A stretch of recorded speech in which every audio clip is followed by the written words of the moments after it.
আমার নবী কয় ইমাম হাসান আমার ডান রান মুবারকের উপরে, ইমাম হুসাইন আমার বাম রান মুবারকের উপরে, ফাতেমা আমার ঘরের দরজায় দাঁড়ায় আছে। আমি ইমাম হুসাইনের গলা মুবারকের মধ্যে চুমা দিছি, আর ইমাম হাসানের ঠোঁট মুবারকে চুমা দিছি। হযরতে ফাতেমা আয়েশা ডাক দিয়া কয়, ওগো আল্লাহর হাবিব, আমার কলিজার টুকরা আব্বাজান, আপনার দুইজন নাতি আপনার কাছে সমান হকদাতা, কিন্তু আমি তাকে দেখলাম আপনি ইমাম হাসানের ঠোঁট মুবারকের মধ্যে চুমা দেন, আর ইমাম হুসাইনের গলা মুবারকের মধ্যে চুমা দেন। ইয়া রাসূলুল্লাহ, নবী গো, আপনি নবীর কাছে জানতে চাই এটার কারণটা কি? আপনি নবী আমাদের কাছে বলবেন নি?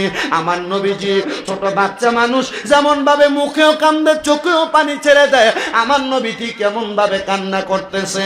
আমার নবী কান্দে, নবীর কলিজার টুকটা দুইজন নাতিকে জনায়া দইরা দইরা ডাক দিয়া কয়, ফাতেমা, ও ফাতেমা, শোনো রে ফাতেমা, আমি নবী কেন কান্না করি শুনে নাও। কেন হাসানের ঠোঁটে চুমা দিলাম, হুসাইনের গলা মোবারকে চুমা দিলাম? অল্প কিছুক্ষণ আগে আমি নবীর কাছে আল্লাহ তাআলার ফেরেশতা মুআল্লিমুল মালাইকা জিবরাইল আইসা খবর দিছে, ইয়া রাসূলুল্লাহ, নবী গো, আপনার দুইজন নাতিকে তো আল্লাহ নিয়ে যাবে। এই দুইজন নাতির মধ্যে যেই নাতিটা বড় নাতি ইমাম হাসান, হযরত ইমাম হাসানকে আমার আল্লাহ তাআলা কেমনে নিবে শুইনা নেন।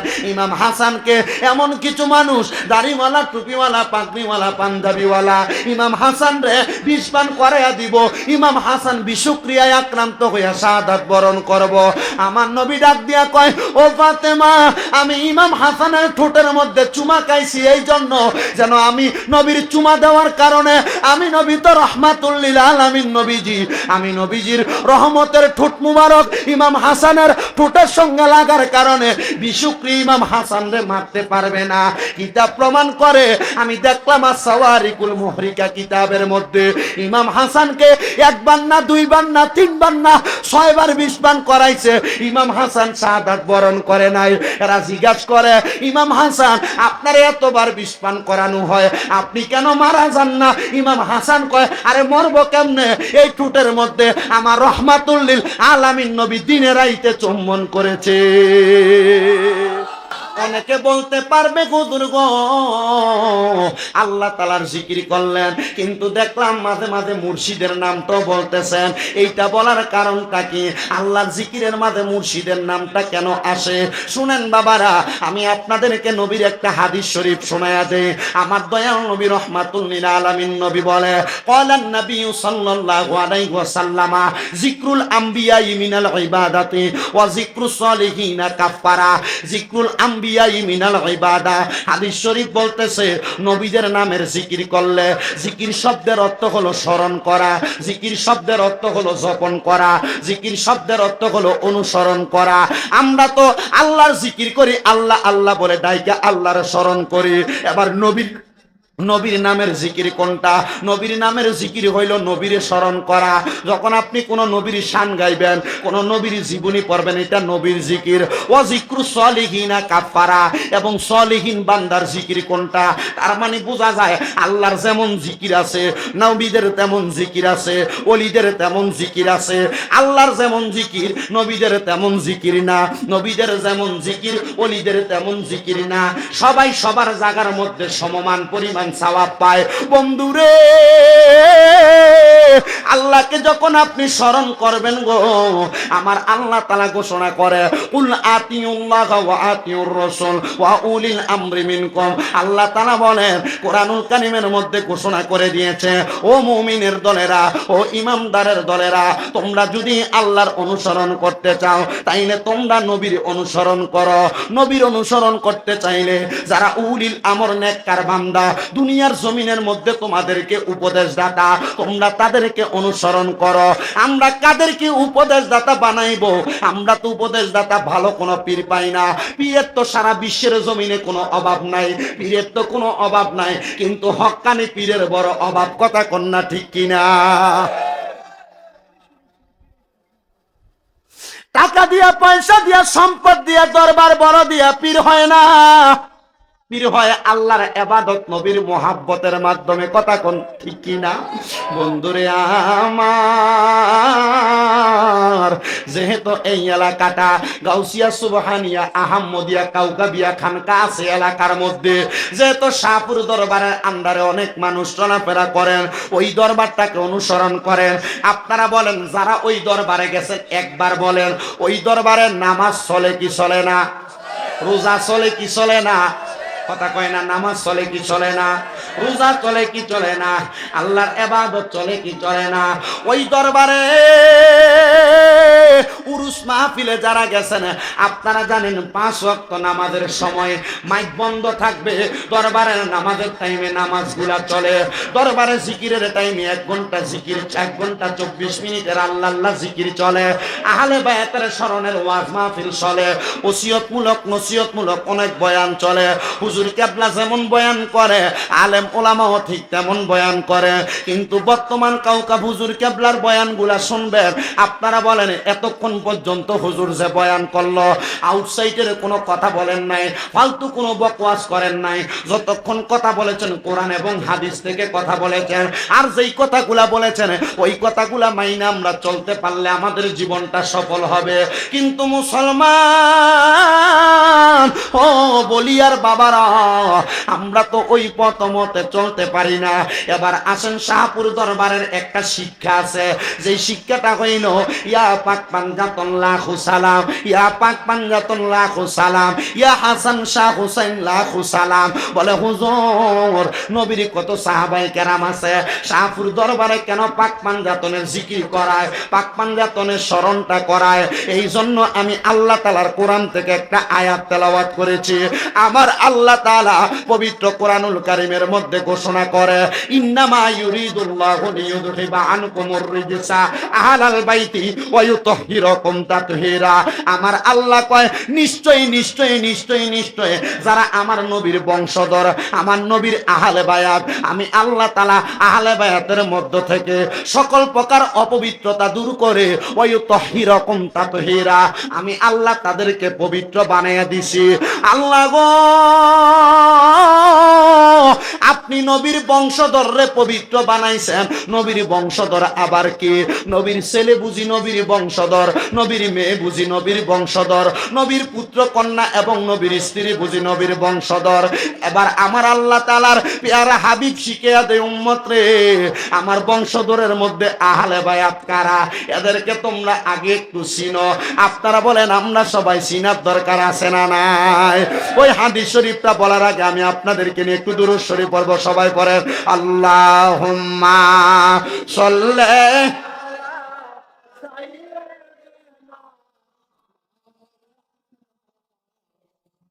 ওয়া আলা আলি সাইয়্যিদিনা। ওরে মা ফাতেমার নয়নে মনি হযরত আলীর জান, মা ফাতেমার নয়নে মনি হযরত আলীর জান। ইমাম হোসেন শহীদ হলো কারবালার ময়দানে, ইমাম হোসেন শহীদ হলো কারবালার ময়দানে। বলেন মা ফাতেমার নয়নে মনি হযরত আলীর জান, মা ফাতেমার নয়নে মনি হযরত আলীর জান। ইমাম হোসেন শহীদ হলো কারবালার ময়দানে, ইমাম হোসেন শহীদ হলো কারবালার ময়দানে। দয়াল নবীর জবানে কারবালার বয়ানে, দয়াল নবীর জবানে কারবালার বয়ানে, আওলাদের রাসূল শহীদ হবে হাদিসে প্রমাণে। ইমাম হোসেন শহীদ হলো কারবালার ময়দানে, ইমাম হোসেন শহীদ হলো কারবালার ময়দান। মা ফাতেমার নয়নে মনি হযরত আলীর জান। বলেন মা ফাতেমার নয়নে মনি হযরত আলীর জান। ইমাম হোসেন শহীদ হলো কারবালার ময়দানে, ইমাম হোসেন শহীদ হলো হাসান হোসেন কান্দে নানা দয়ালে নবী করলো দোয়া ও গো রাব্বানা জান্নাত থেকে কুদরতেরই পোশাক পাঠাও না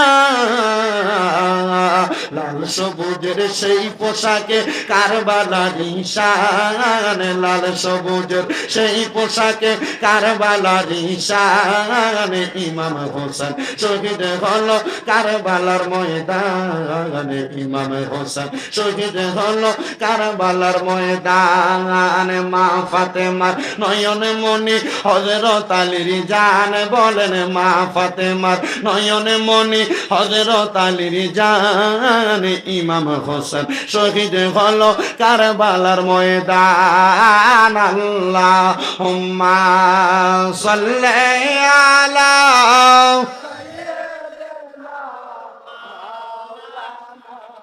মুহাম্মাদ ওয়া আলা আলিহি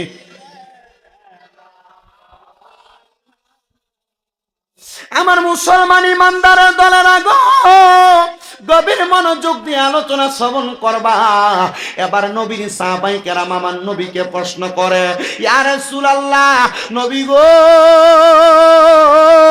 ও দয়াল নবী মায়ার নবীজি আপনার কাছে জানতে চাই আপনি বলেন না কারা আপনার আহারে বায়াত এদের পরিচয়টা আপনি আমি নবী আমরা সাহাবায়ে কেরামকে দিয়ে দেন এবার আমার নবীজি নবীর আহলে বায়াতের পরিচয় দেয় নবীর বংশধরের পরিচয় দেয় আমার দয়াল নবী শীতের সকালবেলা কালো রঙের একটা পশমি চাদর পইরা আমার নবী নবীর হুজরা মুবারকের মধ্য থাইকা নবী যখন মা ফাতেমার ঘর মুবারকের সামনে দিয়া যায় এমন টাইমে গো আমার নবীজি মা ফাতেমার ঘর মুবারকে ঢুইকা আমার নবীজি দেখলেন মা ফাতেমা তো জহরার ঘর মুবারকের সামনে নবীর কলিজার দুইটা নাতি হযরত ইমাম হাসান এবং ইমাম হুসাইন রাদিয়াল্লাহু তাআলা আনহু দুইজন নাতি ঘরের সামনে খেলা করতেছে আমার দয়াল নবীজি নবীজির চাদর মুবারকটাকে লম্বা করলেন এবং বললেন ফাতেমা রাদিয়াল্লাহু তাআলা আনহা তুমি আমার চাদরের নিচে প্রবেশ করো আমার নবী বললেন হযরতে ফাতেমার পরে হযরত আলী আমার চাদরের নিচে ঢুকো এবার আমার নবী হযরত ইমাম হাসান আর হুসাইনকে বললেন ও ইমাম হাসান ও ইমাম হুসাইন তোমরা আমার চাদরের নিচে প্রবেশ করো মাঝখানে আমার দয়াল নবী ডাইনে মা ফাতেমা বামে হযরত মাওলা আলী ডাইনে ইমাম হাসান বামে ইমাম হুসাইন এই হইল মোট 5 জন এদেরকে বলা হয় আহলে বায়াত আমার নবীজির চাদরের নিচে এদেরকে ঢুকাইয়া আমার নবীজি আল্লাহর কাছে হাত তুলে দোয়া করলেন আল্লাহুম্মা হাউলাই আহলু বাইতি ও আল্লাহ এরা হইল আমার আহলে বায়াত আপনি এদেরকে কবুল করে নেন আমার আল্লাহ কয় ও বন্ধু আমার হাবিব আমার আমি এদেরকে শুধু কবুল করলাম না আমি এদেরকে নাজাতের তরি বানায়া দিলাম দুনিয়ার জমিনে এই পাক পাঞ্জাতনকে যারা ভালোবাসবে আপনার বংশধরকে যারা ভালোবাসবে আমি আল্লাহ তাআলা তাদেরকে জান্নাত প্রদান করব আল্লাহ কেমনে গো আপনি জান্নাত প্রদান করবেন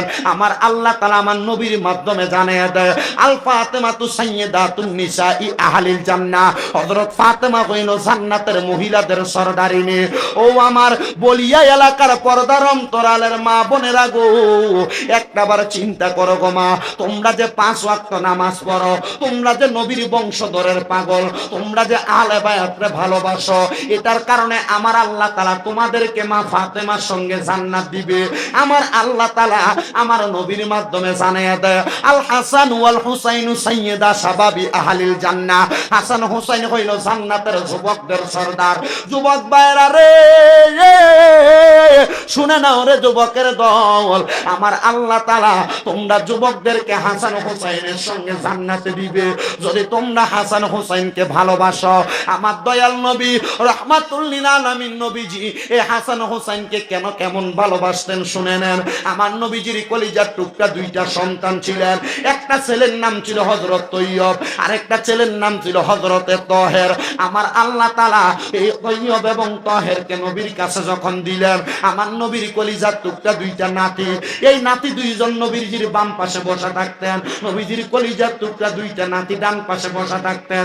আমার দয়াল নবী রাহমাতুল লিল আলামিন নবীজি হযরতে হাসান হোসেন এবং ওনার ছেলে তৈয়ব এবং তাহেরকে নিয়ে যখন বসে রইলে, একদিন হযরতে জিবরাইল আইসা আমার নবীজির দরবারে বললেন, ইয়া রাসূলুল্লাহ, নবী গো,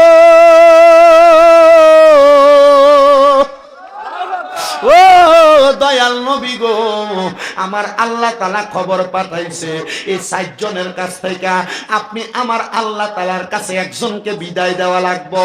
আমার নবী কয়, আমার ছোট বড় ছেলেকে নিয়ে যাও, তার নাম হইল তৈয়ব। আল্লাহ তাআলা হযরত তৈয়বকে নিয়ে গেলেন।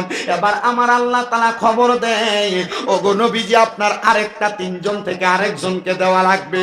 আমার আল্লাহ তাআলার কাছে আমার নবী জানাইয়া দেয়, আমার ছোট ছেলে তাহেরকে নিয়ে যাও। নবীজি তবুও নবীর নাতিদেরকে দেয় না। ও নবী গো, আপনার সন্তানের চাইতে কি আপনার নাতির দাম বেশি নাকি?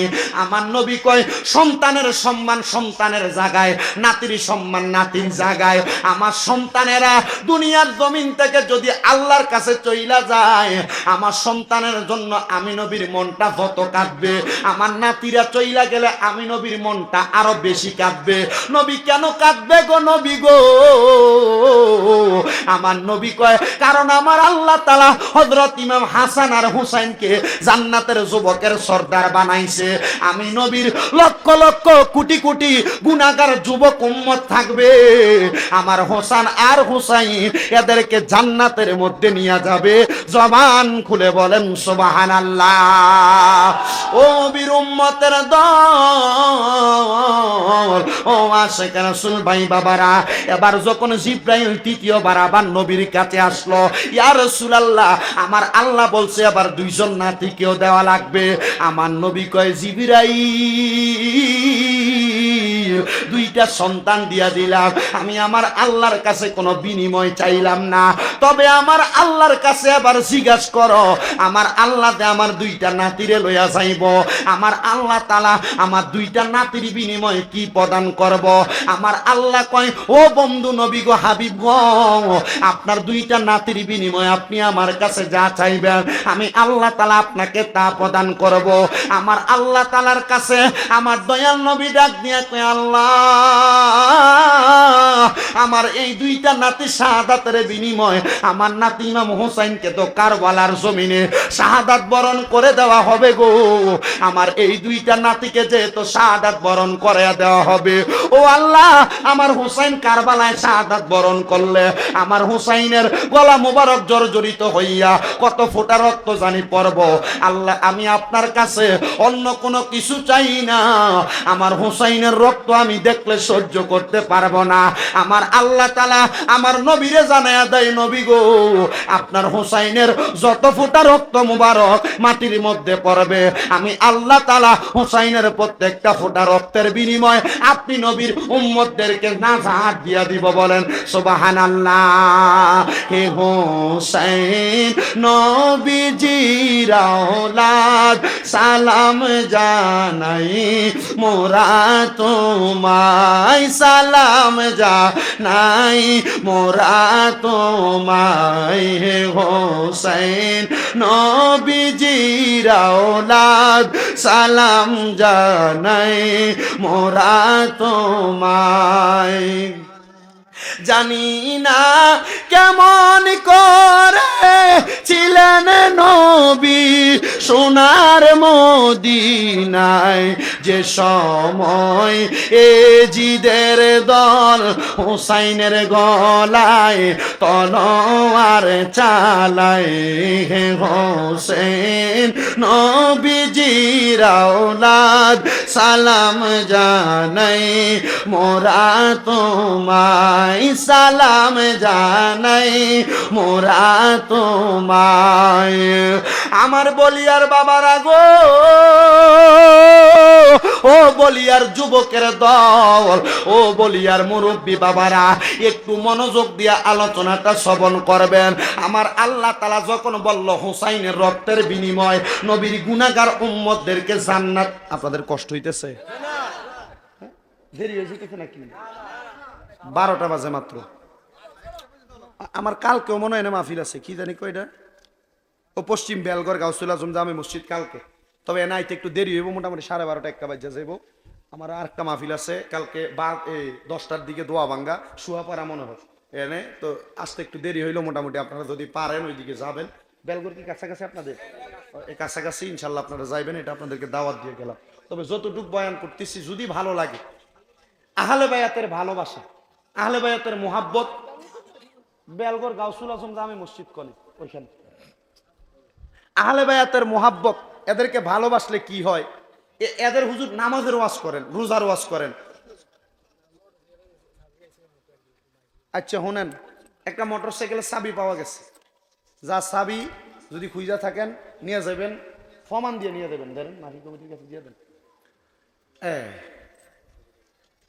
যেই কথাই ছিলাম, আল্লাহ তাআলা আমার নবীকে জানাইছে, নবীর নাতি ইমাম হুসাইনকে কারবালায় শাহাদাত করে দিলে ইমাম হুসাইন রাদিয়াল্লাহু তাআলা আনহুর যত ফোঁটা রক্ত মুবারক মাটিতে পড়বে, তত ফোঁটা রক্ত মুবারকের বিনিময়ে আমার আল্লাহ তাআলা নবীর গুনাহগার উম্মতদেরকে জান্নাত দিব। জোরে কোন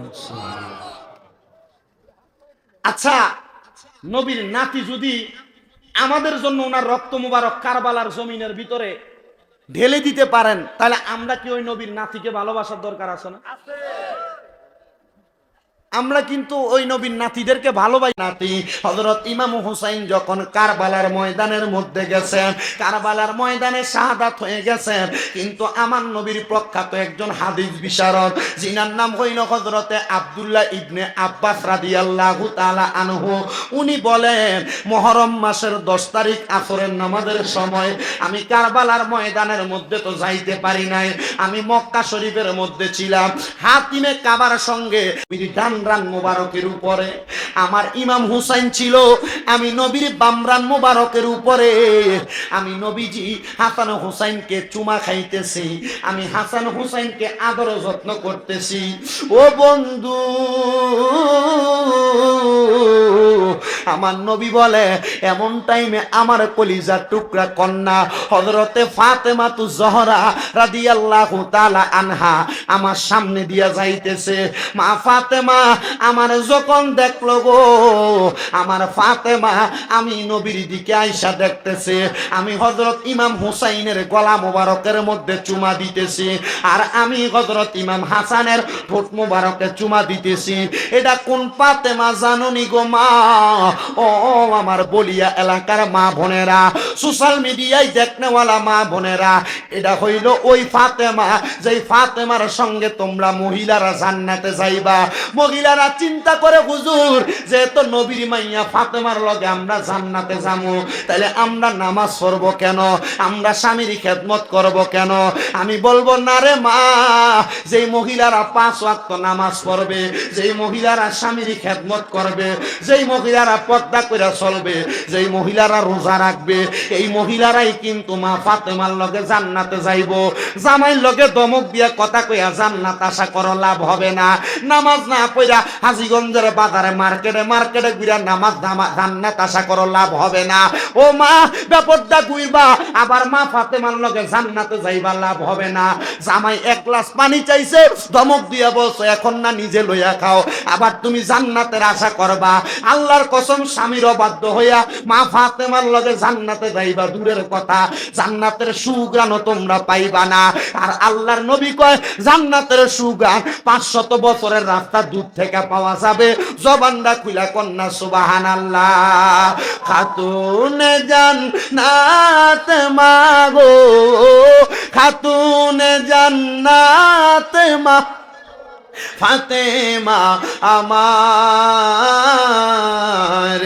এ বিশ্ব জগৎ মাগো করিলেন উজার, এ বিশ্ব জগৎ মাগো করিলেন উজার। বলে খাতুন জান্নাত মাগো, খাতুন জান্নাত মাগো ফাতেমা আমার,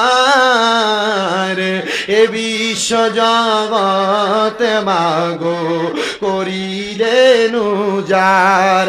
তুমি নবী নন্দিনী হাসান হুসাইনের মা জননী, নবীজির নয়নের মনি, জান্নাতের রমণীর সরদার, জান্নাতের রমণীর সরদার ফাতেমা মনি। এ বিশ্ব জগৎ মাগো করিবেন উজার, খাতুন জান্নাত মাগো ফাতেমা আমার। এ বিশ্ব জগৎ মাগো করিবেন উজার।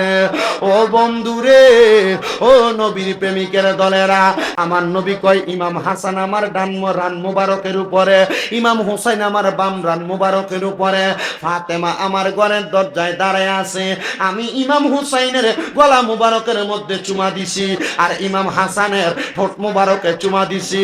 হযরতে ফাতেমা আয়েশা ডাক দিয়া কয়, ওগো আল্লাহর হাবিব, আমার কলিজার টুকরা আব্বাজান, আপনার দুইজন নাতি আপনার কাছে সমান হকদাতা, কিন্তু আমি তাকে দেখলাম আপনি ইমাম হাসানের ঠোঁট মুবারকের মধ্যে চুমা দেন, আর ইমাম হুসাইনের গলা মুবারকের মধ্যে চুমা দেন। ইয়া রাসূলুল্লাহ, নবী গো, আপনি নবীর কাছে জানতে চাই এটার কারণটা কি? আপনি নবী আমাদের কাছে বলবেন নি? আমার নবীজি ছোট বাচ্চা মানুষ যেমন ভাবে মুখেও কান্দে চোখেও পানি ছেড়ে দেয়, আমার নবী ঠিক কেমন ভাবে কান্না করতেছে। আমার নবী কান্দে, নবীর কলিজার টুকরা দুই জন নাতিকে জড়াইয়া দইরা দইরা ডাক দিয়া কয়, ফাতেমা,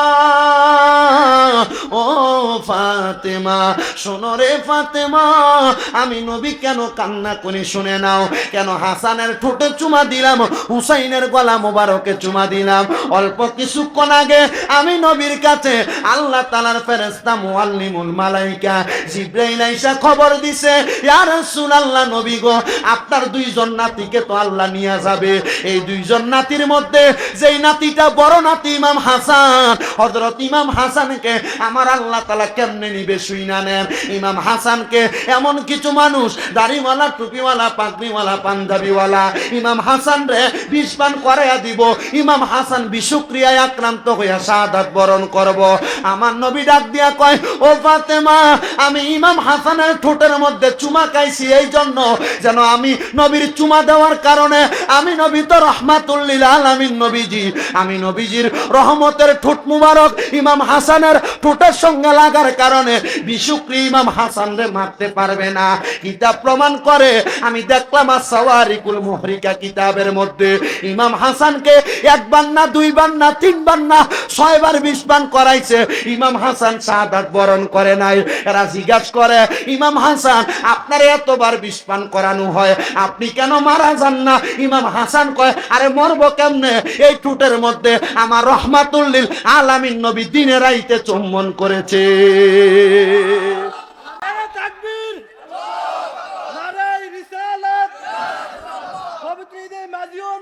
জিন্দাবাদ,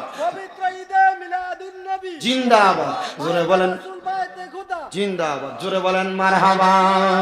বন্ধুরে আমার, ইমাম হাসানকে 7 বার বিষপান করাইছে, 7ম বার ইমাম হাসান শাহাদাত বরণ করছে। ইমাম হাসান 7ম বার বিষক্রিয়ায় মারা যায় নাই। আরে প্রমাণ করে, যেই ব্যক্তি ইমাম হাসানকে বিষপান করাইছে ওই ব্যক্তি নিজে বলে, ইমাম হাসানের শরবতের গ্লাসের মধ্যে বিষের সাথে সাদা নুরি পাথর বাইটা মিহি কইরা শরবতের মধ্যে মিক্স করে দেওয়া হয়েছে। ইমাম হাসান এটা পান করার কারণে ইমাম হাসান শাহাদাত বরণ করেছে। কিন্তু মজার একটা বিষয় কি শুনেন, ইমাম হাসান যখন শাহাদাত বরণ করে, ইমাম হাসান মারা যাওয়ার সময় আমরা যখন কোনো জায়গায় একটা উষ্টা খাই, আল্লাহকে কই একটা চিৎকার মারি, মাগ্য কইয়া ডাক মারি, উফ কইয়া শব্দ করি, কিন্তু ইমাম হাসান এমন কোনো শব্দ করেন নাই। ইমাম হাসান যখন বিষক্রিয়া আক্রান্ত হইলেন, মানে নুরি পাথরের কারণে হাতের মধ্যে ঝাঁঝরা হইয়া যাচ্ছে, ইমাম হাসান নানা গো কইয়া একটা চিল্লানি মারছে।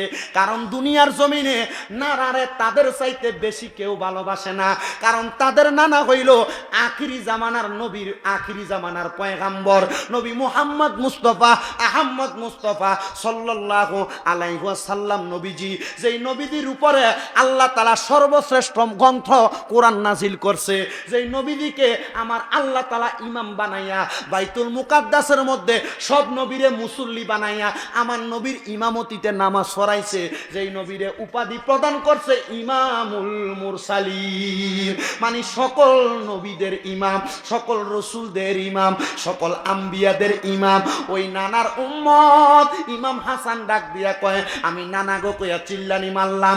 এমন টাইমে আমার ভাই ইমাম হুসাইন দৌড়ে আসছে। আমি হাসানকে জিজ্ঞাসা করে, ও ভাই কে আপনার বিষ পান করাইলো? আপনি বিষক্রিয়ায় আক্রান্ত, আপনি কেমন জানি করতেছেন, আমার মনে হয় আপনি শাহাদাত বরণ করবেন।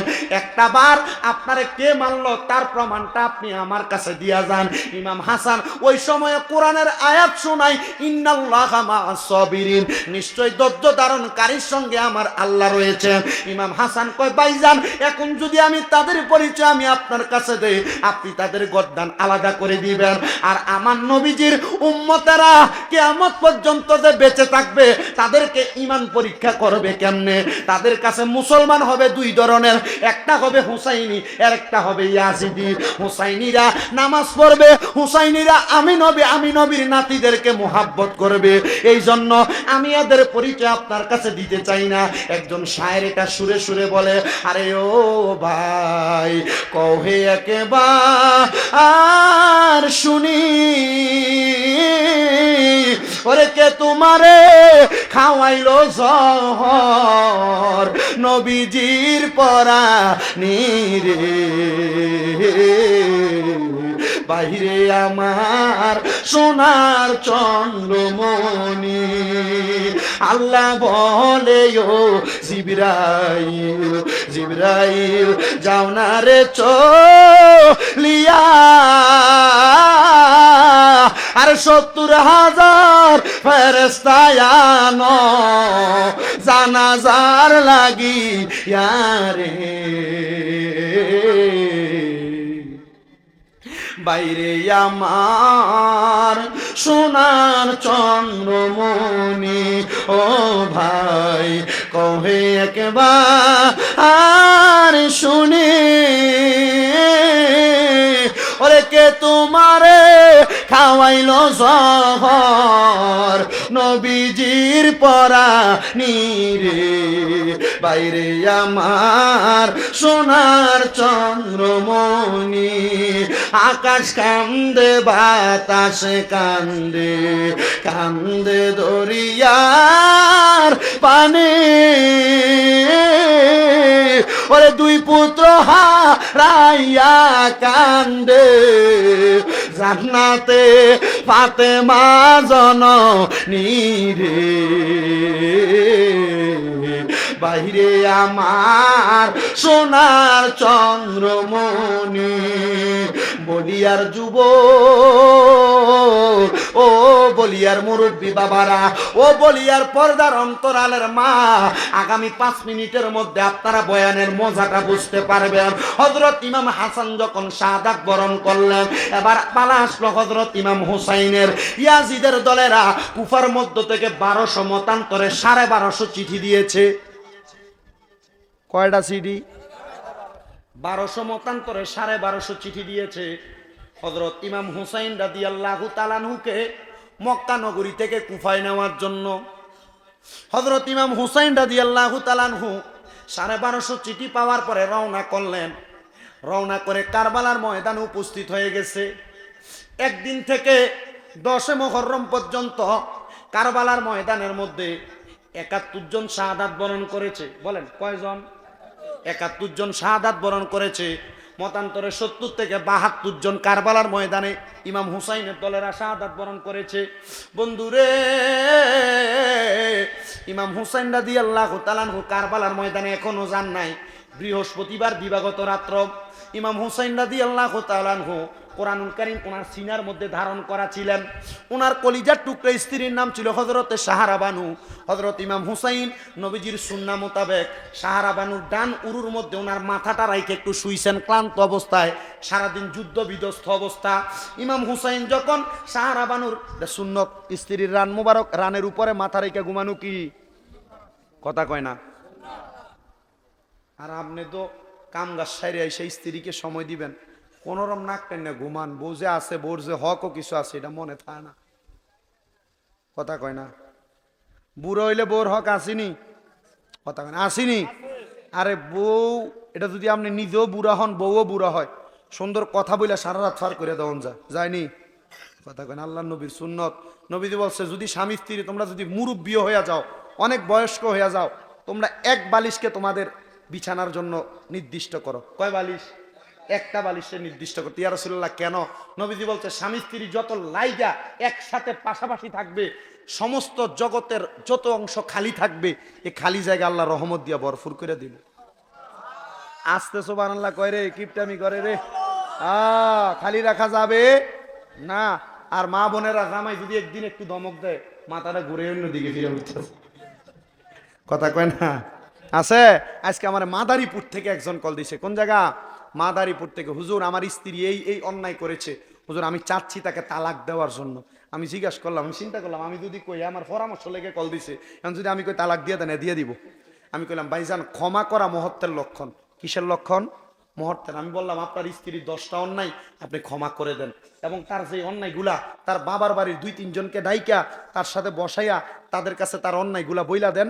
যখন সেই অন্যায়গুলার কথা স্বীকার করবে, তখন সে ভবিষ্যতে আর এই অন্যায় করবে না। বউরে কোনো অন্যায়ের কারণে মারার আগে আগে সাময়িক শাস্তি দিবেন। শুধু সাময়িক শাস্তি কি? নবীজি বলছে তোমাদের স্ত্রী যদি তোমাদের কথা না শোনে, প্রথম তোমরা তাদের বিছানা আলাদা করে দাও। কি আলাদা করে দাও? বিছানা আলাদা করে দাও। যখন দেখবে তোমার স্ত্রী তখনও তোমার কথা শোনে না, তখন তুমি তোমার স্ত্রীকে সাময়িক প্রহার করো, তবে সাবধান, মুখের ভিতরে আঘাত করবা না। তোমরা তোমাদের স্ত্রীকে সাময়িক প্রহার, যদি দেখো সাময়িক প্রহারেও হয় না, গুম্মুর গুম্মুর কিলাই তো কিন্তু কইছে না, আপনি তো একটা থেকে একটা ধুম করে একটা মারেন, এটা করা যাবে? করা যাবে?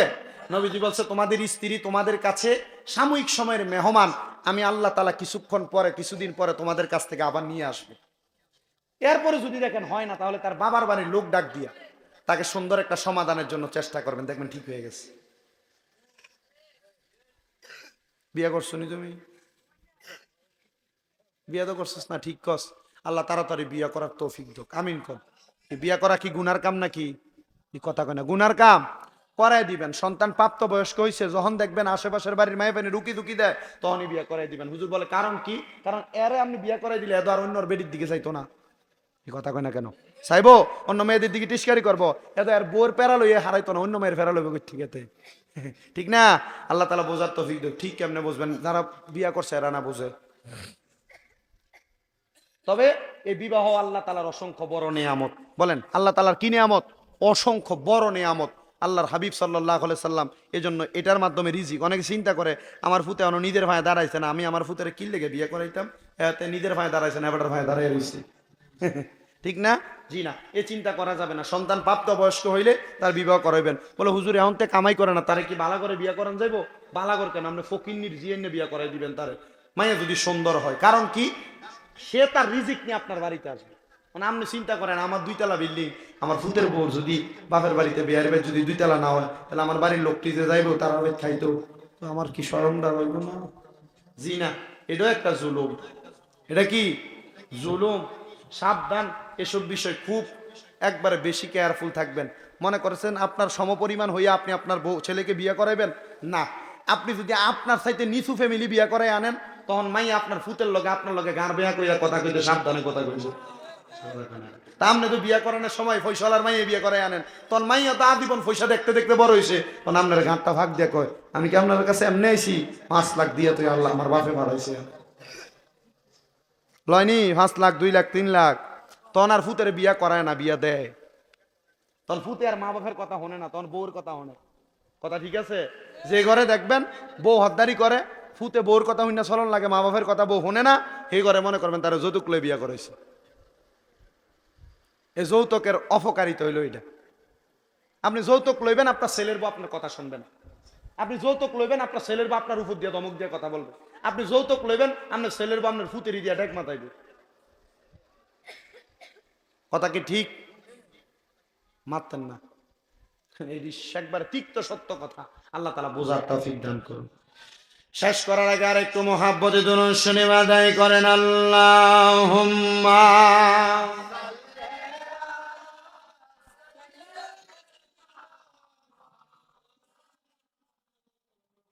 ওয়ালা আলি সাইয়্যিদ মাওলানা। ও বন্ধুরে, হযরত ইমাম হুসাইন ওনার স্ত্রীর রান মোবারকের উপরে শুয়ে আছেন মাথা রেখে। হযরত ইমাম হুসাইন যখন ঘুমাইছে, হঠাৎ করে ঘুমের ঘরে স্বপ্ন দেখা হযরত ইমাম হুসাইন লাফ দিয়ে উঠছেন। ইমাম হুসাইন মাথা উঠানোর পরে রে বাবারা, হযরত ইমাম হুসাইন রাদিয়াল্লাহু তাআলা আনহু সাহারা বানুরে ডাক দিয়া কয়, সাহারা বানু গো, আমি একটু আগে একটা গরম স্বপ্ন দেখছি। ও নবীর নাতি ইমাম হুসাইন, কি স্বপ্ন দেখছেন আপনার কাছে জানতে চাই। উনি বলে, আমি দেখছি আমার মা ফাতেমা চুলগুলা সাইরা দেওয়া অবস্থায়, এলোমেলো অবস্থায় কারবালার ময়দানের মধ্য থেকে পাথর সরাইতেছে। আমি জিজ্ঞাসা করলাম, মা আপনি কেন কারবালার ময়দান পরিষ্কার করতেছেন? আমার মা উত্তর দিছে, রে হুসাইন, আগামীকালকে যে তোমাকে কারবালার ময়দানে শোয়া কতল করা হবে, তুমি যদি একবার উপশব্দ ব্যবহার করো, তোমার নানা মুহাম্মদ মুস্তাফা উনি রওজা মুবারকে থাকবে না, উনি তোমারে বাঁচানোর জন্য চলে আসবে। তুমি যেন কষ্ট না পাও, ব্যথা না পাও, এই জন্য আমি কারবালার পাথর পরিষ্কার করতেছি। হযরত ইমাম হুসাইন বলে, আমি আবার যখন ঘুমাইলাম, আমি আবার ঘুমের মধ্যে দেখতে পাইলাম আমার মা, আমার বাবা হযরত আলী রাদিয়াল্লাহু তাআলা আনহু, আমার বড় ভাই ইমাম হাসান এবং আমার নানা মুহাম্মদ মুস্তাফা সাল্লাল্লাহু আলাইহি ওয়াসাল্লাম নবীজি বসে আছেন। তাদের চারজনের মাঝখানে একটা জান্নাতি খাবারের থালা পড়ে আছে। আমি জিজ্ঞাসা করলাম, ও নানা, ও আব্বা জান, ও ভাইজান, ও আমার আম্মা জান, আপনারা কেন এই থালার মধ্য থেকে খাবার খান না? তারা আমার উত্তর দেয়, এই থালার খাবারের মালিক হইল 5 জন, আমরা আছি 4 জন, আরো একজন আসার বাকি। তিনি কইলেন, আপনি হুসাইন, আপনি যতক্ষণ আসবেন না ততক্ষণ আমরা থালার খাবারগুলা খাবো না। হযরতে মা ফাতেমা তুজ-জাহরা ডাক দিয়া কয়, হুসাইন রে, কারবালার ময়দানে শাহাদাত বরণ করার মাধ্যমে তুমি এই থালার খাবার, জান্নাতি খাবার মুখে দিতে পারবা। ও বন্ধুরে, একটাবার চিন্তা করে দেখেন, ওই মা জননী হুসাইনের জন্য একটুও কান্না করেন নাই। কারণ কি গো ফাতেমা, আপনি কেন আপনার ছেলের জন্য কান্দেন না? ফাতেমা কয়, আমি কেন ছেলের জন্য কানবো? আমার আব্বা জান ওনার সন্তানের জন্য কান্দে নাই, ওই যে 2 জন ভাইকে শাহাদাত বরণ করে দেওয়া হয়েছে, আমি কেন কানবো? বলে, কান্না না করার কারণটা কি? কয়, আমি জানি আমার কলিজার টুকরা সন্তান ইমাম হুসাইনের শাহাদাতের বিনিময় আল্লাহ তাআলা আমার আব্বা জান আখিরি জামানার পয়গম্বর নবীজির উম্মতদেরকে maaf করে দিবে। ও বন্ধু, আমার আল্লাহ তাআলা আপনাকে আমারে maaf করছে কিনা জানি না। আজকের মাহফিলে এমন অনেক সন্তান আছেন যাদের মা নাই, যাদের বাবা নাই, আম্মা আব্বা কবরে শুয়ে আছে। ওই আম্মা আব্বারে আল্লাহ maaf করছে কিনা জানি না। আপনার মা, আপনার বাবা যেন আপনার লাখ লাখ টাকার সম্পদ দিয়া গেছে, আপনার মা আপনার বাড়ি দিয়া গেছে, আপনার বাবা আপনার ক্ষেত পাথরের জায়গা দিয়া গেছে, কিন্তু ওই মা অন্ধকার কবরের যুবক, ওই আব্বা জান অন্ধকার কবরে, আম্মা আব্বা কবরে কেমন আছে তুমি সন্তান জানো না। কিরে সন্তান, ঈদুল ফিতর যে চলে গেল, একটা বার কি তোমার মায়ের জন্য তোমার কলিজা কাঁপে নাই? একটা বার কি তোমার আব্বার জন্য কলিজা কাঁপে নাই? কত দামি দামি পোশাক পরলা, আব্বা জানরে 500 টাকা দিয়ে কিনে একটা লুঙ্গি পরাইতে পারলা না, আম্মা জানকে 1000 টাকা দিয়ে একটা কাপড় পরাইতে পারলা না। ও আল্লাহ গো, আজকে এই গাউসিয়া আহমদিয়া কাউকাবিয়া খানকা শরীফের মাহফিল থেকে আপনার কাছে ফরিয়াদ জানাই গো, যাদের মা কবরে, যাদের বাবা কবরে, তারা ঈদে আম্মা আব্বারে নতুন জামা কাপড় পরাইতে পারে নাই। ও আল্লাহ, তুমি তাদের আম্মা আব্বারে জান্নাতি পোশাক পরাইয়া দিও। আমি জানি না এই বলিয়া এলাকার কত মা বোনেরা পর্দার অন্তরালে শুয়া রইছে, কার জানি মা নাই, কার জানি বাবা নাই। আম্মা আব্বার জন্য একটু পরে আখিরি মুনাজাতে দোয়া করা হবে। এ সন্তান, যাদের মা বাবা বেঁচে আছে, তোমাদের কাছে আবদার করে যাই, আমি শামীম দাদার এই ওয়াজটা বৃথা। যদি তোমরা তোমাদের মা বাবার মনে কষ্ট দাও, আমি তোমাদেরকে বলবো তোমরা এখান থেকে বাড়িতে যাইয়া আম্মা আব্বার সঙ্গে যদি কোনো অন্যায় করো আর না করে থাকো, তোমরা বাড়িতে যে মা বাবার পা গুলার মধ্যে ধরবা, ধরে বলবা মা আল্লাহর হস্তে আমি সন্তানকে মাফ করে দেন, আব্বা জান আল্লাহর হস্তে আমি সন্তানকে মাফ করে দেন। যতক্ষণ পর্যন্ত তোমার মা তোমার বাবা মুখ দিয়ে বলছে তোমারে মাফ করে দিছি, ততক্ষণ পর্যন্ত তুমি তোমার মা বাবার কদম ছাড়বা না। হুজুর কেন কেন কেন গো? কারণ আল্লাহর নবী রহমতের নবী ঘোষণা করে সাকাতুর রব্বি ফি সাকাতিল ওয়ালিদাইন, আম্মা আব্বার কষ্টতে আমার আল্লাহ তাআলা কষ্ট পায়, আম্মা আব্বার অসন্তুষ্টিতে আমার আল্লাহ তাআলা অসন্তুষ্টি হয়ে যায়। এ যুবক ভাইরা, এ মুরব্বী বাবাজিরা, এমন অনেক সন্তান বলি এলাকায় আছে, এমন অনেক সন্তান চাঁদপুর জেলায় আছে যারা তাদের মা বাপরে ভাত খাওয়ায় না, আম্মা আব্বারে জুদা করে দিছে। এমন অনেক সন্তান আছে ভাইয়ে ভাইয়ে ঝগড়া করে মা বাপকে আলাদা করে দিছে, বউয়ের সঙ্গে ঝগড়া করে মা বাপকে জুদা করে দিছে। মা জননী এক সপ্তাহ বড় ভাইয়ের ঘরে ভাত খায়, এক সপ্তাহ মেজো ভাইয়ের ঘরে ভাত খায়, এক সপ্তাহ ছোট ভাইয়ের ঘরে ভাত খায়। ও সন্তান একবার চিন্তা করো, তোমার মা যে এক সপ্তাহ সপ্তাহ ঘুরা ঘুরা ভাত খায়, তোমার আম্মা তোমার আব্বা জান কিন্তু তোমার এমনি খানা খাওয়ায় নাই। তোমরা 5 ভাই 5 বোন যদিও হইতা, তোমার মা বাবা তাদের পাতের খানাটা তোমরা ভাগ করে খাওয়াইছে। আজকে তোমার মা নিজের মন মতো কোনো খানা খাইতে পারে না। আল্লাহর দোহাই পারলে দাও, তোমার কদম আমার সামনে দাও, আমি আমার জিহ্বা দিয়ে তোমার পাও পরিষ্কার করে দিব। এমন সুতার আমার দরকার নাই যেই সুতা আমার ওয়াজ শোনার পরে মা বাবার কাছে মাপ চাইব না। হুজুর আমি তো কোনো অন্যায় করি নাই, আমিও কি মা বাবার পায়ে ছুঁয়ে মাপ চাইব? আমি বলবো বাবা শুধু মা বাবার পায়ে ছুঁয়ে মাপ চাওয়ার কথা না, আল্লাহর নবী শিখে দেয় মাঝে মাঝে সুযোগ পাইলে আম্মা আব্বার পায়ের মধ্যে চুমা দিবা। হুজুর এটা কেমন কথা বললেন? শিরিক হয়ে যাবে না রে যুবক ভাইরা না। আল্লাহ তাআলার অসংখ্য রহমত, অসংখ্য বরকত। আল্লাহ তাআলা আমি শামীম ব্রাদারে এমন সম্মান দিছে, আমি শামীম ব্রাদারে এত সম্মান দিছে 2009 সাল থেকে 10 সালের মাঝামাঝি সময় আমি ওয়াদে শুই না যাইয়া আমার আম্মা আব্বারে বেড়ার ঘরের মধ্যে যাইয়া আম্মা আব্বার কদমের মধ্যে চুম্বন দেওয়ার কারণে এখন আপনাদের দোয়ায় কুমিল্লা শহরে আমি শামীম ব্রাদার 6টা মাদ্রাসা চলে। আপনাদের দোয়ায় যেই গাড়ি চড়ি, দামি গাড়ি, আপনাদের দোয়ায় যেমনে চলি, মানুষ বড় সম্মান করে, মানুষ বড় ইজ্জত করে। এটা অন্য কোনো কারণে না, একমাত্র আমার আম্মা আব্বার দোয়ার কারণে। আল্লাহর দোহাই লাগে রে যুবকের দল, আজকে এখান থেকে বাড়িতে যে মা বাবার পা গুলা ধরবা, ধরে বলবা মা এতদিন জুদা খাইছেন আর খাওয়া লাগবে না, আমার 4-5 ভাই আপনারা খাওয়া কার না খাওয়া, আমি ফুতে আপনারা একা খাওয়ার খাওয়াবো, আপনি মানুষের ঘরের দরজায় দরজায় ঘুরা লাগবে না। হুজুর আমি তো কোনো অন্যায় করি নাই, আমি কেন মাপ চাইবো? মাপ চাইবা আম্মা আব্বার কদমের কাছে পড়ে থাকলে মা বাপ বোঝে আমার পুত্র এখনো আমার অবাধ্য হয় নাই। এ যুবক ভাইরা, এ মুরব্বী বাবাজিরা, আম্মা আব্বার কদমে চুম্বন করবার সুযোগ পাইলে হুজুর এটা কেমন কথা? চুম্বন কেন করব? আমার নবীর একজন প্রাণের সাহাবী উনি বলেন শোনো, আমি নিয়ত করেছিলাম যদি মক্কা বিজয় হয়ে যায় আমি মক্কার চৌকাঠের মধ্যে দেয়া সুমা দিব। আমার নবীজি মদিনাতে আসছে, আমি আমার নবীরে বললাম ইয়া রাসূলুল্লাহ মক্কা তো বিজয় হয়ে গেছে, আমার তো মন আছে আমি মক্কা শরীফের চৌকাঠে সুমা দিতাম, আমি গো আমার তো সামর্থ্য নাই, আমি কেমনে মক্কায় যাইতাম? আর কোন সিস্টেম আছে নাকি? আমার নবী শিখে দেয় বাড়িতে তোমার মা আসিনি রে সাহাবী।